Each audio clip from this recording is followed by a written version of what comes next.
Izin Bapak dan Ibu narasumber pada hari ini mungkin lain dari yang tadi Ibu sampaikan.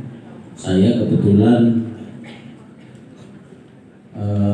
beberapa kali mengikuti rapat di DPR RI yang berkenaan dengan menatap masa depan tenaga-tenaga honor, baik itu tenaga pendidikan, tenaga teknis, tenaga kesehatan di semua SKPD. Mohon maaf, apa yang ingin saya sampaikan mungkin di luar yang materi Bapak Yudin tadi ya Pak ya. Mohon maaf Bapak Yudin jadi kalau saya. Mohon maaf ya.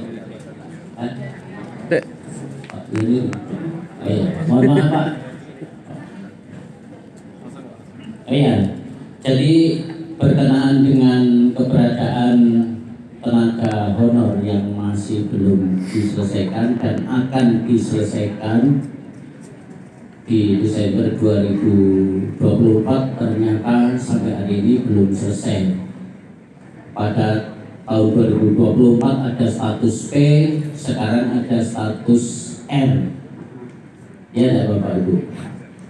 Status R. Nah, jadi berkenaan dengan adanya moratorium, berkenaan dengan adanya pensiun guru-guru impres, dan juga adanya pensiun tenaga teknis, serta adanya pelarangan penerimaan tenaga honor di sekolah, baik guru maupun tenaga teknis. Mungkin dalam penyusunan anggap pada hari ini yang akan dipandu oleh narasumber, mudah-mudahan sesuai dengan amanat ataupun sesuai dengan aturan yang sudah ada. Jadi kami kebetulan kemarin dikasih bekal dari Kemenpan RB keputusan Menteri Pendayagunaan Aparatur Negara dari Reformasi Birokrasi Republik Indonesia nomor 173 tahun 2024 tentang panduan penyusunan rincian kebutuhan pegawai aparatur sipil negara tahun 2024. Mungkin di tiap-tiap provinsi kabupaten kota sudah ada. Jadi kami kebetulan mengikuti pertemuan DPP, DPD, dan DPD PPPK RI di Jakarta. Nah, mudah-mudahan informasi ini bisa membantu teman-teman kita yang masih berstatus sebagai tenaga honor, baik sebagai guru maupun sebagai tenaga teknis. Mudah-mudahan ada jalan keluar karena akan diselesaikan. Kalau tadi Bapak ada menyinggung tanpa tes, saya kira kalau tanpa tes menyalahi aturan, menyalahi undang-undang, karena kita itu harus selektif dalam mencari tenaga yang kompeten. Itu saja Pak, mungkin kawan-kawan kita di Provinsi Kalimantan Barat yang ada 14 kabupaten bisa segera ditanggapi dan bisa diselesaikan statusnya menjadi ASN di tahun 2025. Itu saja Pak. Mohon maaf kalau ini menyimpang dari materi yang Bapak Eduri sampaikan pada saat ini di ruangan ini. Mohon maaf. Bila taufik berarti. Assalamualaikum warahmatullahi wabarakatuh. Waalaikumsalam. Izin Pak, siapa namanya Pak? Saya kebetulan diberi nama Sukardiyanto. Tugas di SLB Negeri Rasujaya Pak. Ya. sebagai guru, Pak, guru biasa. Kami terlahir dari tenaga honor saya TMP 1 Juli 1989 dengan SK masih diketik pakai mesin tik biasa. Kertasnya saat itu kertas buram, Pak. Ya, jadi saya mengalami suka dan duka, terlahir dari tenaga honor, lalu menjadi ASN Republik Indonesia, dan kami sering dari Kalimantan Barat mewakili untuk rapat di DPR MPR RI berkenaan dengan tenaga honor di Provinsi Kalimantan Barat. Terakhir kemarin saya tanggal 7, 8, 9 Juli 2024 juga rapat. Itu, Pak, di DPR RI. Oke, terima kasih.